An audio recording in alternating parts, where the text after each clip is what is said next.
So, how did you and Hardcore or Dick, whatever you want to call him, meet? Yeah. So we actually had a mutual friend on Instagram, and I was just chatting with him, and he mentioned that his friend was a deathmatch wrestler because I told him I was just getting into wrestling. And so he shared his page with me, and I started following him, and he followed me back. And we were just kind of like just mutual friends on there, never really, talked too much or anything.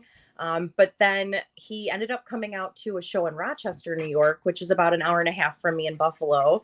And I happened to hear about the show as well and went out to it and didn't know he was going to be there, didn't expect to meet him or anything. And I like walked in the door and it was truly like a movie. Like it was like everybody parted ways and then he was just there, like looking at me and I was looking at him and I was like, what are you doing here? Like, I didn't expect to see you here. I know you don't live around here. Like, how are you happen to be at this Rochester cheeseburger deathmatch show? And so yeah, then we started talking and it took off really quickly from there, honestly. So, at what point did you know he was a keeper? Oh man. Well, I crushed on him from a distance for a while.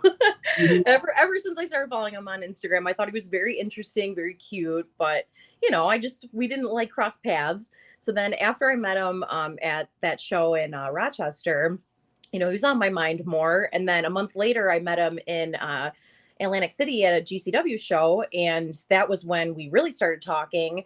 And it was we were outside of the showboat walking in from the pier, and it was like cold out, and he kind of was like, "Oh, it's chilly," and like shuddered a little.